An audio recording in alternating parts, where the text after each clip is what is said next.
Step back in time to 1946. Imagine a small, quiet town straddling the border of Texas and Arkansas. It's a place where everyone knows everyone, where spring nights are meant for walks under the moonlight and romantic drives down secluded country roads. But in Texarkana, this idyllic picture was about to be shattered by a nameless, faceless terror. This is the story of a town held captive by fear, a mystery that has haunted generations, and a killer who earned the chilling moniker, the Phantom. For 3 terrifying months, the people of Texarkana locked their doors, armed themselves, and prayed that the sun would never set. Because when darkness fell, the Phantom emerged. This wasn't a random spree of violence. It was calculated, it was patient, and it was horrifyingly personal. The killer's hunting grounds were the very places young couples sought privacy, the quiet, tree-lined lovers' lanes on the outskirts of town. It all began on a cold February night. A young couple parked on one of these secluded roads was suddenly ambushed. A man wearing a crude white sack over his head, with holes cut out for his eyes, brandished a pistol. He ordered them out of the car.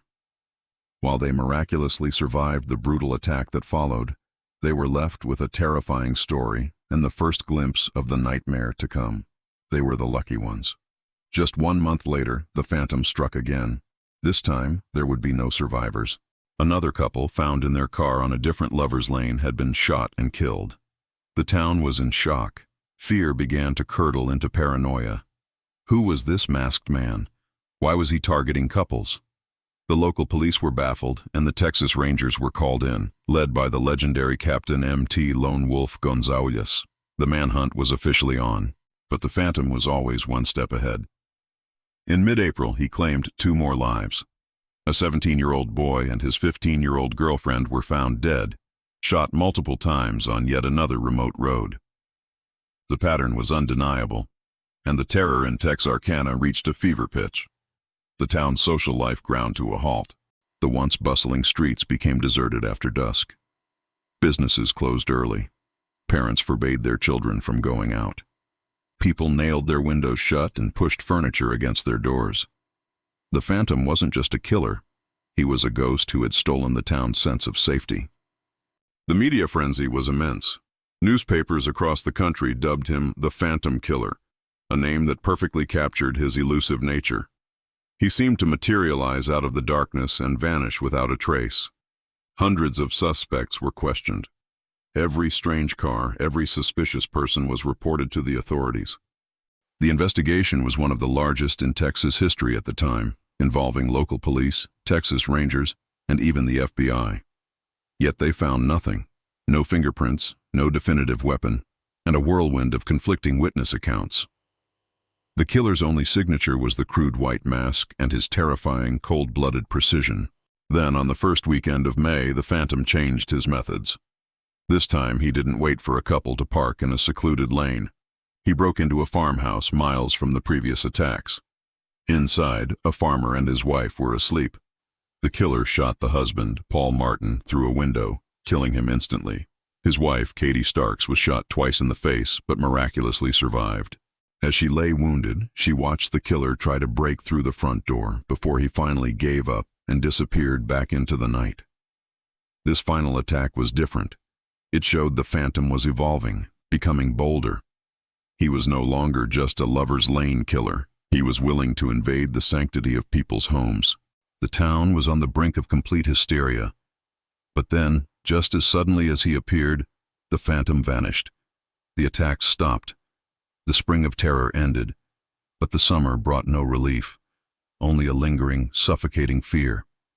The nights grew quiet again, but it was an uneasy silence, filled with unanswered questions. Who was the Phantom? Over the years, theories have swirled. The prime suspect was a career criminal named U.L. Swinney.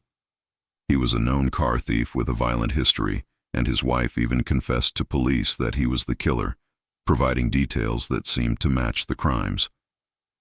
However, her testimony was deemed inadmissible in court because, as his wife, she couldn't be forced to testify against him. Swinney was eventually imprisoned for life on other charges, but was never tried for the Moonlight murders. He maintained his innocence until his death. Without a conviction, the case went cold.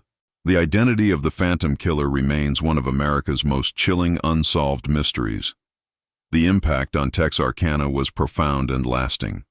The story was immortalized in the 1976 cult classic film, The Town That Dreaded Sundown, which blurred the lines between fact and fiction, but cemented the Phantom's place in American folklore.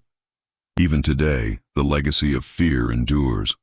The tale of the Phantom is passed down from generation to generation, a local ghost story that happens to be horrifyingly real.